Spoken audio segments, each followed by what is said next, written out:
lalakon harta si gade daekeun yang hayangeun nya teh eta teh kada teu wah susah sia kamari sogih sia turunan Muhdi Bupati Muhdi luar biasa raja di Kabupaten Tangerang sugih Pak Muhdi teh eureun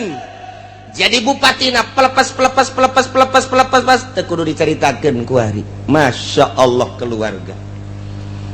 terus kebelah dia namun kukula dicaritakan ketua DPR Tangerang di zaman harita nyaho kula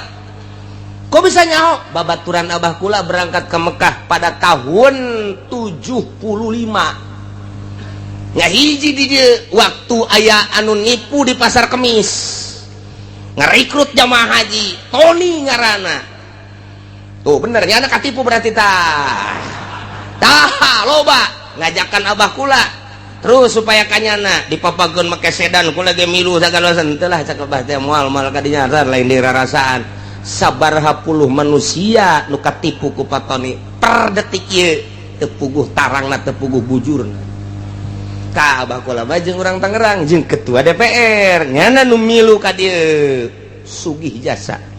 kanyahoan sugihna angkot Tangerang Kalideres Cengkareng nu nyana kabeh di sampingnya jadi ketua DPR mau dibejakeun ngaranna sebab gua geus tarusah aya incuna ku nu ngaji ka dieu seuri bae nya bener nya salaman tadi ge salaman aya incu si eta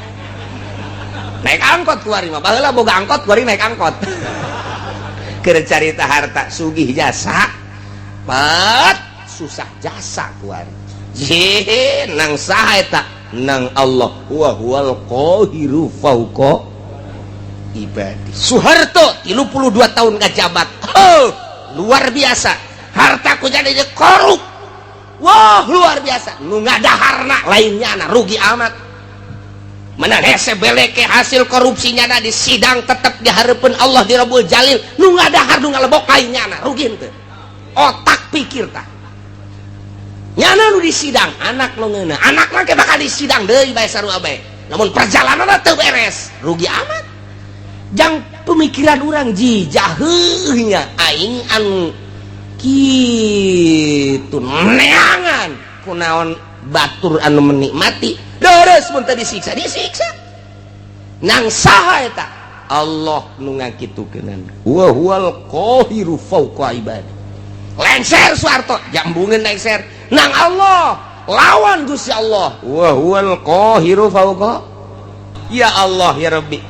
contoh nu sugih jadi susah lain setik nu gagah jadi lemah lain setik nang saha nang Gusti Allah nu turun tina jabatanana langsung nang Gusti Allah kitu kene nu susah jadi sugih nu lemah jadi kuat anu rakyat jadi pejabat ngebuadeg ku ari mah nang Gusti Allah wa huwal qahiru fauqa ibadi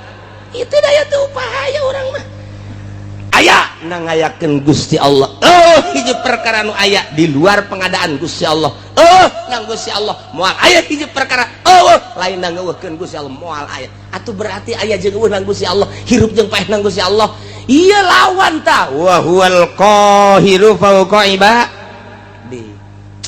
asupkeun ka jero hate urang pelakeun tanamkeun Gusti atuh abdi mah teu aya nanaonan mata nu ku abdi dinikmatin nu Gusti waya dicokot mah dicokot bae engke bahkan rabun-rabun ceuli du pake ngadengekeun sagala kanikmatan suara-suara nu Gusti supaya toma ditorekeun ku Gusti eueuh nanaonan contoh tatangga abdi geus teu neuleug geus teu ngadenge dicabut ku Gusti meureun isu page toma abdi Gusti nu Gusti seserahan urang ka Gusti nyerahkeun sadaya-daya